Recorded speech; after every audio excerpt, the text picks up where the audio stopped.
Today, we are cracking the code on something every single one of us has felt, but we often struggle to actually prove: hidden dislike. We're going to be looking really closely at the 10 social cues you simply cannot ignore when you're trying to figure out exactly where you stand with someone.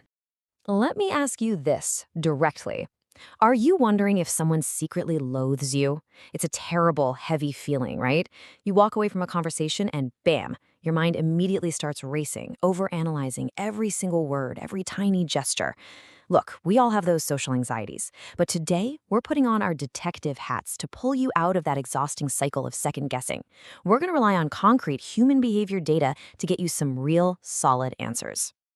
Take a look at this quote right from our source material. Wars wouldn't exist if everyone liked us. Yeah, it's a harsh truth, but honestly, it's strangely comforting. Being disliked isn't some personal failure. It's an entirely normal, if a bit difficult, part of the human experience. You literally cannot please everyone, and the reality is, they just don't have to like you. And you know what? Understanding this mechanic of rejection actually frees you. It's exactly the contrast of this rejection that makes true, genuine friendships feel so incredibly amazing when you finally find them. Okay, so here's our detective notepad for today. We're systematically breaking down this matrix of human behavior. Number 1, the reality of hidden dislike. 2, decoding defensive body language. 3, spotting the communication breakdown. 4, the social freeze-out. And finally, 5, trusting your gut feeling. Let's get right to the evidence. Section 1, the reality of hidden dislike. Like we touched on, you no longer need to play detective in the dark here. Understanding this stuff is exactly what makes the good relationships so great. Moving on to Section 2, decoding defensive body language. Let's look at the physical cues and signals that give secret haters away. Think of me as your personal guide pointing out the subtle microexpressions that completely expose someone before they even open their mouth. And this brilliantly illustrates the physical contrast you need to be looking for. When someone likes you, their cues are super friendly, right? They're making eye contact, mirroring your body language, physically leaning in to hear you better. But defensive cues, entirely different story. Notice the avoided eye contact, the crossed arms, the leaning away. It is literally a night and day physical difference when someone secretly wants to protect themselves from you. And that brings us to a really deeply fascinating psychological concept: the invisible barrier. When someone crosses their arms and leans away from you, they aren't just getting comfortable. They're actually subconsciously building a physical and emotional wall to keep unwanted people out. It's harsh, for sure, but it is an incredibly common human defense mechanism that you absolutely need to be able to recognize. But what happens when they're actually forced to interact with you? Well, enter forced etiquette. They keep the surface perfectly clean just to avoid conflict. Someone who secretly dislikes you might force a smile and play nice, just to keep the peace. But trust me, beneath that polite, polished surface, they're often harboring this passive-aggressive resentment that will eventually leak out. Maybe it's a backhanded compliment, a sarcastic joke, or even just a heavy, exhausting sigh when you ask a totally simple question. All right, Section 3, spotting the communication breakdown. Let's pivot from the physical and look at the verbal red flags. Now, what's really interesting about this slide is the stark contrast when you break down the conversational data. Take conversation depth. A friendly connection will happily discuss silly things like, cheese or bricks for hours. A secret hater, they give curt, one-word answers. Fine, okay. Notice the listening effort too.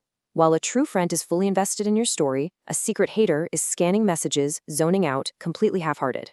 And instead of validating your ideas, they dismiss your thoughts. They make you feel invisible, or they constantly use one-upping just to control the conversation and shut you down. Another massive red flag is unexplained frustration and just daily arguments. Look, when someone dislikes you, they will do absolutely anything except make things easy for you. They could have started the day in a fantastic mood, but the second they interact with you, they turn sour, bitter, angry. The friction is just constant, and it feels like you're literally walking on eggshells just to have a basic everyday exchange. That leads us to Section 4. The social freeze-out, outright avoidance and exclusion.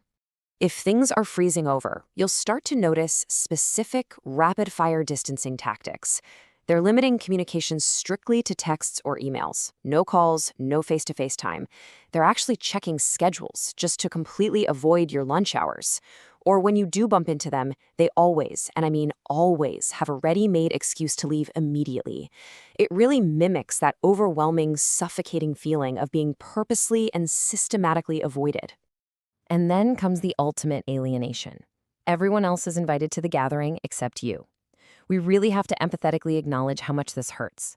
Seeing your friends, your family, or your coworkers invited to a party while you are deliberately excluded, that is deeply painful.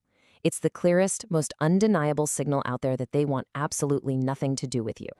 To understand why this happens, we have to look inward a bit at vulnerability. This is the absolute key ingredient to establishing any strong connection. But a secret hater, they will deliberately withhold it from you. You can put in constant, genuine, open-hearted effort to get to know them, but they will remain super suspicious of your good intentions and just keep you firmly at arm's length. It's a wall you just cannot climb. Finally, Section 5, trusting your gut feeling, relying on your internal intuition. We're bringing our detective arc to its climax here. It's time to turn the focus entirely inward, away from their behavior and onto your own self-worth. So the crucial point is making this distinction.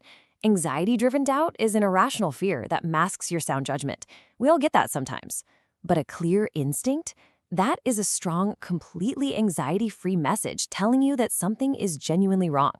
If your gut is sending you that calm, clear message that they just don't like you, it is simply not worth your time or your energy trying to change their mind. I want to leave you with this ultimate takeaway directly from our source material. Life is short. Cherish your moments with people who love you and leave the rest behind. Wow, that is an incredibly empowering, comforting resolution, isn't it? You do not need everyone's approval. You really just need the right people. So, I leave you with this final provocative thought. Who are you wasting your time trying to convince? Seriously, think deeply about that today. Protect your emotional energy. Invest only in genuine, reciprocal relationships that build you up rather than invisible barriers that just tear you down. Thank you so much for joining us.